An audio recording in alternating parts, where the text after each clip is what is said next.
अगर हम अपना असली इतिहास भारत में उपलब्ध साहित्य के आधार पर ढूंढने की कोशिश करेंगे, तो हम हमेशा भ्रमित ही होते रहेंगे।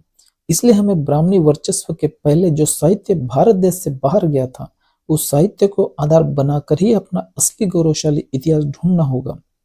चीनी यात्री वेन्सांग जो 629 से 645 तक भारत में थे, उनके अनुसार महाराष्ट्र के मनुष्यों का आचरण सादा और ईमानदार है। यहाँ के लोगों का दिल-डोल ऊंचा, शरीर सुदृढ़ तथा स्वभाव वीरतापूर्ण है। अपने उपकारी के प्रति जिस प्रकार से ये लोग कृतज्ञता प्रकट करना जानते हैं, उसी प्रकार शत्रुओं को पीड़ित करना भी खूब जानते हैं। अपने अपमान का बदला लेने में ये लोग जीवन की परवाह तक नहीं करते। जिस समय इनको किसी से बदला लेना होता है, तो उस समय ये लोग पहले अपने शत्रु को सूचना दे देते हैं, और जब शत्रु लोग अस्त्र शस्त्रों से सुसज्जित हो जाते हैं, तब उन पर अपने बर्छों से हमला करते हैं। कई सौ योद्धा देश में ऐसे हैं जो हर समय लड़ने भिड़ने में ही लगे रहते हैं। इन लोगों में से एक एक योद्धा हाथ में बर्छा लिए 10-10 हजार शत्रुओं को मैदान में ललकार सकता है। वेन्सांग आगे लिखते हैं कि इनका शत्रु कैसा ही वीर से वीर हो और कितनी ही अधिक सेना वाला हो, इन योद्धाओं के सामने नहीं ठहर सकता, क्योंकि ये लोग जब शत्रु पर टूट पड़ते हैं तो पल मात्र में उसे ध्वस्त करके यमपुर का मार्ग दिखा देते हैं। राजा शिलादित्य ने पूर्व के सिरे से पश्चिम के सिरे तक सभी को परास्त करके अपने अधीन कर लिया था, परंतु महाराष्ट्र ही एक ऐसा देश था जो राजा शिलादित्य के अधीन नहीं हो सका था। राजा शिलादित्य ने संपूर्ण भारत की सेना और प्रसिद्ध प्रसिद्ध सेनानियों को साथ में लेकर और स्वयं उनका नायक बनकर महाराष्ट्र पर चढ़ाई की थी, परंतु यहाँ से उन्हें विफल होकर ही लौटना पड़ा था। इस बात से भी यह पता चलता है कि महाराष्ट्र के योद्धा लोग कितने बड़े वीर हैं। यह लोग सिर्फ वीर ही नहीं तो विद्या प्रेमी भी है और बौद्ध सिद्धांतों का अध्ययन करते हैं। महाराष्ट्र में कोई 100 संगाराम और 5000 भिक्खु है जो हीनयान और महायान इन दोनों यानों का अनुसरण करते हैं। 7वीं शताब्दी में चीनी यात्री वेन्सांग ने लिख रखा है कि राजा शिलादित्य ने संपूर्ण भारत की सेना और प्रसिद्ध प्रसिद्ध सेनानियों को साथ में लेने के बावजूद भी महाराष्ट्र को जीत नहीं सके थे, क्योंकि महाराष्ट्र के मरहट्टे योद्धा विद्या प्रेमी और महाबली होने के साथ साथ महापराक्रमी भी थे।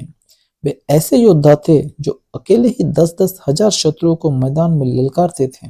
चीनी यात्री वेन्सांग द्वारा लिखे गए इस 7वीं शताब्दी के इतिहास को अगर 1818 में लड़े गए भीमा कोरेगांव युद्ध के साथ जोड़ा जाए, तो भीमा कोरेगांव युद्ध में लड़ने वाले योद्धा उन महाबली और महापराक्रमी योद्धाओं के वंशज ही साबित होते हैं, क्योंकि भीमा कोरेगांव युद्ध में लड़ने वाले महान योद्धाओं में वही सभी गुण थे जो चीनी यात्री वेन्सांग ने 7वीं शताब्दी के योद्धाओं के बारे में लिखे थे।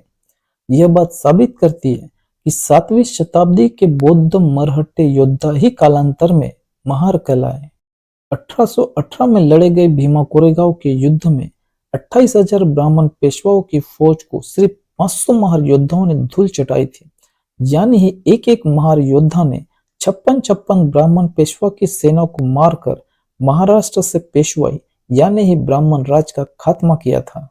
मगर 7वीं शताब्दी से 19वीं शताब्दी तक इन महाबली और महापराक्रमी मरहट्टे योद्धाओं को काफी कुछ सहना पड़ा था।